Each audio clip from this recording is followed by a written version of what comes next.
सिंधुदुर्ग जिल्ह्यासह इतर जिल्ह्यातील ताज्या घडामोडी पाहण्यासाठी सिंधुदुर्ग 24 तासला सबस्क्राईब करा आणि बेल आयकॉनवर क्लिक करा। सिंधुदुर्ग 24 तास सदैव तुमच्या सोबत। पुढील बातमी पाहणार आहोत विस्तारात। जामसंडे येथे आयोजित पत्रकार परिषदेत बोलताना त्यांनी कोकणातील शेतकरी केंद्र आणि राज्यातील भाजप सरकारच्या पाठीशी ठामपणे उभा असल्याचा दावा केला। तसेच उभाटा आणि काँग्रेसच्या आंदोलनाचा भारतीय जनता पक्षाच्या वतीने तीव्र शब्दात निषेध व्यक्त करण्यात येत असल्याचेही त्यांनी सांगितले। यावेळी माजी आमदार अजित गोगटे, गटनेते शरद ठुकरूल, बाळ खडपे, तालुकाध्यक्ष राजा भुजबळ, वैभव करंगुटकर, योगेश पाटकर, दयानंद पाटील यांच्यासह भाजपाचे पदाधिकारी उपस्थित होते। जामसंडे येथे उभाटा आणि काँग्रेस पक्षाच्या वतीने करण्यात आलेल्या आंदोलनावरून भाजपने आक्रमक भूमिका घेतली आहे। भाजप नेत्यांबाबत अपमानास्पद वक्तव्य केल्यास त्याला जशास तसे उत्तर दिले जाईल, असा इशारा भाजपा जिल्हा सरचिटणीस संदीप साटम यांनी दिला। काल उभाटा काँग्रेसच्या उरल्या सुरल्या लोकांनी इथे आमचे लाडके मुख्यमंत्री सन्माननीय देवेंद्र साहेब यांच्या बद्दल निषेध व्यक्त केला। खरं तर या कृतीचा आम्ही सर्वजण कडक शब्दात त्यांना आम्ही या वक्तव्याचा त्यांचा निषेध करतो। कारण तुम्ही 2 दिवसापूर्वी ऐकला असाल, आमच्या जिल्ह्याचे पालकमंत्री महोदय यांनी एक वक्तव्य केलं होतं, मुंबईतला हा मोर्चा जो आहे तो राजकीय मोर्चा आहे आणि त्याची प्रचिती कालच्या त्यांच्या आंदोलनातून किंवा त्याने केलेले जे काही कृत्य आहे त्यातून त्यांनी अधोरेखित केली आहे। म्हणून आताही सर्वसामान्य जे शेतकरी बागायतदार आहेत, व्यापारी आहेत, हे त्यांच्या सोबत नाहीत, कारण त्यांनी आता वळण हे सगळं राजकीय या सर्व गोष्टीला दिलेलं आहे। त्यामुळे त्यांच्या या वक्तव्याचा मी निषेध करत असतानाच मी त्यांना तुमच्या माध्यमातून एक असा सूचित करतो की लोकशाहीमध्ये आंदोलन विरोधकांनी करावंच, तो त्यांचा अधिकार असेल, पण जर आमच्या नेत्यांचं कुठला अपमानास्पद जर काही त्यांनी वक्तव्य केली तर आम्ही त्यांना जशास तसे उत्तर देण्यास सक्षम आहोत। कारण आम्ही सर्व भारतीय जनता पार्टी, आम्ही सर्व कार्यकर्ते संघर्षातूनच तयार झालेले आहोत। त्यामुळे त्यांच्या या कृतीचा आम्ही जाहीर सर्वजण निषेध करतोय। त्याचबरोबर मुद्दामून आवर्जून तुम्हाला आम्ही सांगतो की कोकणच्या इतिहासात, ह्या बागायतदाराच्या आपल्या सर्व इतिहासात जर शेतकऱ्यांच्या पाठीशी खंबीर उभा राहणारा कोण जर असेल तर खऱ्या अर्थाने कृतीतून दाखवलेले आमचे हे मुख्यमंत्री देवेंद्र फडणवीस आणि त्यांचं सरकार आहे।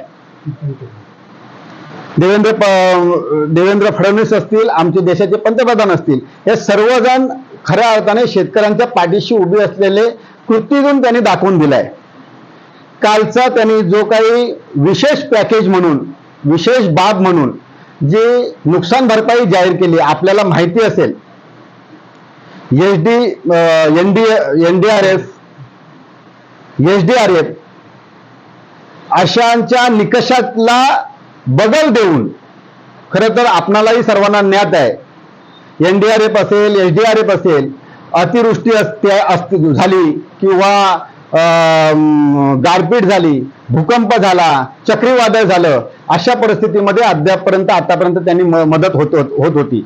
पण ह्यावेळी मात्र वातावरण म्हणजे तापमानातला कमी जास्तपणा, फळधारणा कमी, त्याचबरोबर कीड प्रादुर्भाव अशा निकषांवरती पहिल्यांदाच मला वाटतं असं इतिहासात आहे की अशा निकषांवरती नुकसान भरपाई दिली गेली।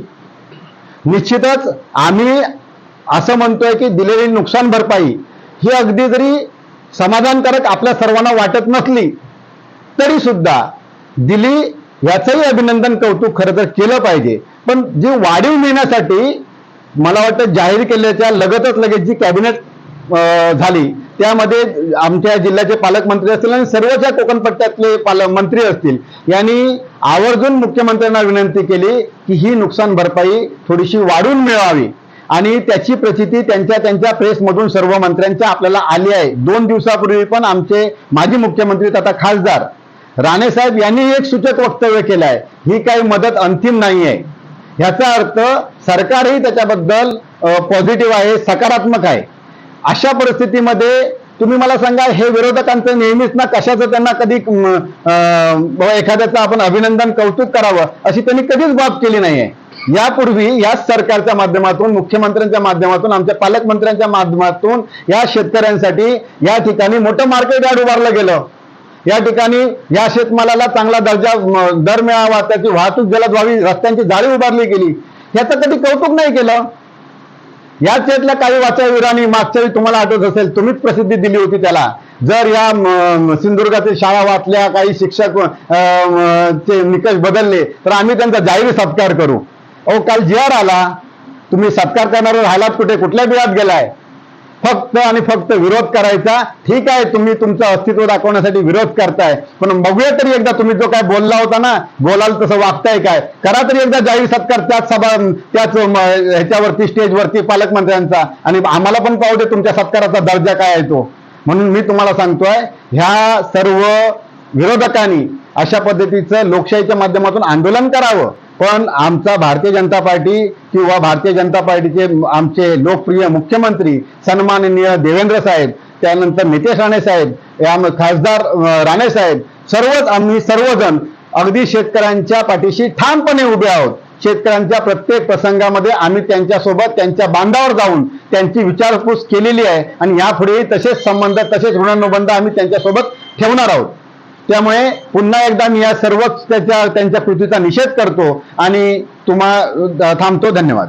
उभाटाचे कार्यकर्ते ठरेकच होते 5-7 जण, आणि काँग्रेसचे त्यांच्या जोडीला ते 2-4 जण, असे 10-12 जणांनी जो मुख्यमंत्री फडणवीस यांचा पुतळा जाळण्याचा एक कार्यक्रम केला, हा आम्हा कोणा कार्यकर्त्यांना आम्हाला त्याची जाणीवच नव्हती. नाहीतर हा कार्यक्रम आम्ही होऊच दिला नसता. आणि आत्ताही त्यांना चॅलेंज आहे, असं तुम्ही जाहीर तारीख आणि वेळ ठरवून द्या, कार्यक्रम करा आणि करून दाखवा तो कार्यक्रम. हे असे कार्यक्रम करून तुम्हीच आपलं नुकसान करून देता हे लक्षात येत नाही. शेवटी आंबा बागायतदार कोकणातला कधी आंदोलन आणि कधी याच्यात नसतात, म्हणून काय त्यांनी हे टोकं गाठायचा असा विषय नाही. सुरुवातीला बागायतदार सगळे त्यांच्या मागे होते, हे आपण पाहिलं. नाही, बागायतदारांना खरोखरच नुकसान झालं होतं. पण जसं दिवस गेले आणि आंबा सीझन आला जवळजवळ, तर आता बघितलं तुम्ही तर यांच्या आंदोलनाला, मुंबईच्या आंदोलनाला कोण बागायतदार दिसलेलं नाही, आणि इथेही बागायतदार कोण नव्हते. हा केवळ आणि केवळ राजकीय फायदा घेण्यासाठी राजकीय स्टंटबाजी यांची चालली आहे, आणि म्हणून त्यांचा आम्ही जाहीर निषेध करतो. तुम्हाला जे काय केलेलं आहे त्याचं मगाशी संदीपने सांगितल्याप्रमाणे पंतप्रधानांनी शेतकऱ्यांसाठी एवढ्या योजना आणलेल्या आहेत, त्याचं काहीच कौतुक नाही. मग त्यांना शेतकरी सन्मान योजनेतून दरवर्षी पैसे मिळतात. मग ते त्यांना पसंत नसेल तर परत करावेत ना. त्यांना वार्षिक 20 रुपये भरून विमा आहे, अपघात विमा आहे. त्यांना आयुष्य 40 रुपये भरून विमा आहे, 240 रुपये भरून.